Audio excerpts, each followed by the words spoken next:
O devido processo legal, ele é um gênero previsto na Constituição Federal de 1988. Nesse gênero que se desdobra. O devido processo legal, ele pode ser desdobrado no princípio da legalidade, da impessoalidade, da moralidade, da eficiência, da eficácia, da impessoalidade. Esse é um dos princípios que está no projeto de lei que reforma o direito administrativo e que Fernando da Costa Tourinho Filho já defendia em uma das suas obras em relação ao artigo 107 do processo penal, que fala que não se pode opor suspeição a autoridades policiais em autos de inquérito. Você pode opor exceção de competência, exceção de suspeição, exceção de impedimento contra juízes e promotores. Mas o processo penal, ele tem uma previsão que veda a arguição de suspeição contra autoridades policiais em autos de inquérito. Mas isso é uma violação à própria administração, à própria moralidade da administração, porque isso fere a probidade administrativa quando você isenta uma autoridade policial de ela mesma se declarar suspeita ou impedida e apenas em inquérito policial, quando ela, no seu exercício legal, ela de fato tiver alguma tomado ou tiver agido de alguma maneira que tenha violado a sua imparcialidade e que isso ponha dúvida na sua atribuição em um inquérito policial ou antes do inquérito policial. Pois bem, o devido processo legal, ele pode ser observado de vários ângulos. Vamos dar um exemplo aqui. Supondo que a polícia militar ela se dirija à cena de um crime que acabara de acontecer. Ela não tem conhecimentos técnicos para apreciar a cena do crime. Logo, ela tem que comunicar à Polícia Civil. Mas perceba, na realidade, como acontece? Primeiro, normalmente, é assim que acontece, a Polícia Militar ela é acionada e ela vai ao local do crime. Ela não tem especialidade em cena de crimes. Então ela não tem como, muitas vezes, por mais experiente que haja, por mais tempo que um policial tenha dentro da atividade que ele ali está, ele não é um perito. Ele não vai conseguir descobrir se uma pessoa está mentindo, se está falseando, se está disfarçando, teatrando. Então, a Polícia Militar leva para a delegacia pessoas que ela acredita ser ou ser vítima ou estar envolvida de alguma forma, direta ou indiretamente, àquele crime supostamente presenciado, pós-presenciado. Não é?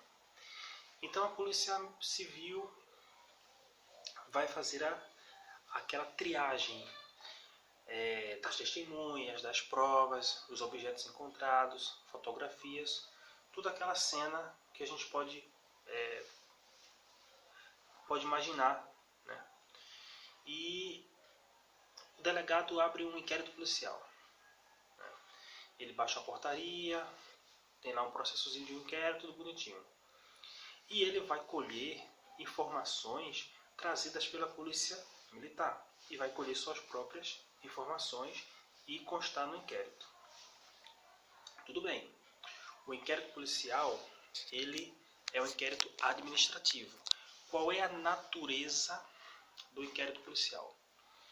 Apurar a existência de infrações penais. E a finalidade? Não, eu troquei aqui.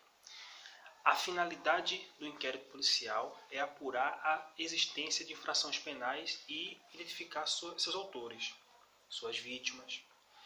Mas essa é a finalidade. E qual é a natureza? A natureza do inquérito policial ele é administrativo, ele não é judicial, ele é inquisitivo.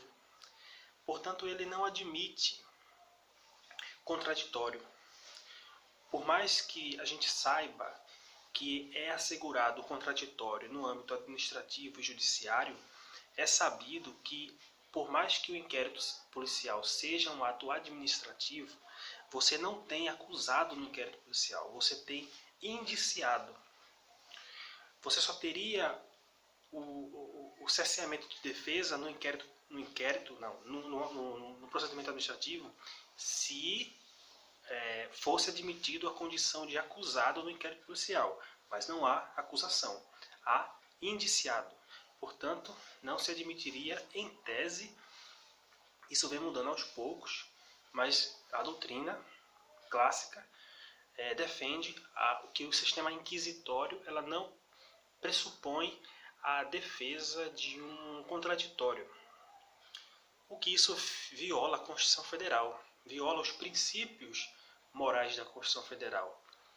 Mas tudo bem, está mudando aos poucos. Então quer dizer que, por exemplo, no processo administrativo, um exemplo de processo administrativo em que há um acusado. Quando um preso comete uma falta disciplinar, você tem um acusado de uma falta disciplinar que tem como consequência uma punição, diferentemente do inquérito policial, onde você só tem o indiciado, a vítima, e há acariações, ou a dispensa dela, não é obrigatório. Pois bem, lá para o preso que cometeu falta grave, ele vai ter direito a contraditório, ampla defesa e recursos inerentes para que ele possa brigar pela sua presunção de inocência. Então vem paralelo ao devido processo legal a presunção de inocência. O que seria a presunção de inocência? Seria você assegurar todos os meios mínimos necessários para que não se condene alguém antes de uma sentença ou de uma decisão definitiva que não caiba recurso, seja administrativo ou judicial. Existem vários casos. Eu tenho conhecimento de um que foi da seguinte forma. 2 detentos brigaram e um foi atendido porque ele havia sido alvejado com um disparo de arma de fogo dentro do sistema carcerário. E foi constado na ficha que ele foi o autor da tentativa de homicídio. Mas não se sabe se ele estava com a arma, se ele tomou a arma, se ele tinha realmente a arma ou ele pegou emprestado. Se quem foi que provocou foi ele ou se foi o outro, só se sabe que um saiu ferido e o outro foi pego com essa arma. Então você não teria nem aí como dizer in dubio pro società. Não. Os dois estão presos. Você vai proteger que sociedade? A sociedade dos presos? O in dubio pro réu, ele é um princípio? Não, ele não é um princípio. O in dubio pro réu, ele é admitido não na fase instrutória do processo. Ou seja, você não tem como alegar in dubio pro réu antes ou depois os tribunais não admitem in dubio pro réu antes da pronúncia ou no decorrer da pronúncia, mas também não antes da audiência do júri. É engraçado que só tem se admitido mesmo no tribunal por meio de apelação. Mas felizmente, pelo menos existe, né? Porque a doutrina defende que cabe in dubio pro réu. O que é in dubio pro réu? Na dúvida, absolve o réu. Eu tenho 2 pessoas e mais ninguém como testemunha. E uma mata a outra. Uma alega que agiu em legítima defesa. Não tem mais ninguém para ver. Você não vai apenas usar como exclusiva prova, a razão de prova, o depoimento dela. Você vai ter que ver todo o contexto, antes e depois.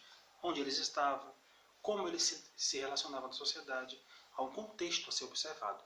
Como era a vida na sociedade dessa pessoa, se ela era uma pessoa agressiva ou não. Você vai constatar através de uma investigação. Feita essa investigação, você vai saber se a pessoa está falando a verdade, se ela forjou aquele homicídio, simulou uma legítima defesa. Mas, na realidade, a violação do devido processo legal, ela está justamente aí. Ela está na ausência dessa investigação. Quando não existe essa investigação para apurar, para investigar a vida pregressa do autor, da vítima, qual relação que ambos tinham na sociedade, se eram amigos, se eram inimigos, se davam bem, se um devia ao outro, se um já tinha discutido de alguma forma, se tinha alguma coisa que você pudesse extrair de algum tempo remoto, que pudesse trazer alguma suspeita de que aquilo pudesse ter sido planejado. Isso não é feito. Isso não é feito. A polícia militar não tem preparo para isso, nem é competência dela. A polícia civil não investiga esse tipo de coisa, eles não têm tempo para isso. O promotor não vai atrás, o juiz não pergunta. Então, a polícia militar faz da forma como ela entende que é necessário e suficiente, entrega para a polícia civil faz o papel dela, como ela acha que é suficiente, e manda para o promotor. O promotor acredita na polícia civil, naquele inquérito policial, manda para o juiz, e o juiz se convence de tudo aquilo, de todo aquele conjunto probatório produzido inconstitucionalmente. Por que inconstitucionalmente? Porque violou o devido processo legal. Violou a produção de provas, não acariou, não investigou. Por que a maioria dos processos de pessoas que têm condições colocam detetives e eles conseguem trazer à luz aos fatos, trazer luz de coisas que a polícia não investigou, passou batido pelo promotor, passou despercebido pelo juiz, e um detetive ele vai atrás de tudo. Ele vai investigar ponto por ponto. Ele não vai deixar passar absolutamente nada. Por quê? Porque essa é a investigação séria. Investigar tudo, ponto por ponto. O que não é feito pelo Estado. Então é por isso que, há alguns anos atrás, se vem falando muito desde o STF do estado de inconstitucionalidade das coisas. O que seria isso? Não seria um fato isolado e inconstitucional. Seria um conjunto, seria um Estado inteiro que exerce suas funções de forma incompatível com as necessidades e os anseios de uma sociedade. Quando você tem essa inconsistência jurídica, teórica, com a realidade, você teria uma inconstitucionalidade. Mas não é uma inconstitucionalidade específica, é uma inconstitucionalidade generalizada. Então aí você tem o estado de coisas inconstitucionais, que é quando a coisa não funciona. Ela está com um defeito, está corrompida. E isso causa sérios prejuízos à sociedade, mas apenas a sociedade que está aguardando, que depende dos serviços que são prometidos a serem entregues da administração para o particular, de forma bem micro. Mas de uma visão mais macro, seria um conjunto de coisas que não funcionam como se espera, e aí você teria o estado de inconstitucionalidade. Eu vou deixar na descrição desse vídeo um link do Wikipedia, onde você pode estar lendo sobre um artigo que fala exatamente sobre o estado de inconstitucionalidade. E vou deixar também um vídeo de uma entrevista com Eugênio Zaffaroni, onde ele aborda exatamente sobre isso, sobre questões de inconstitucionalidade de coisas.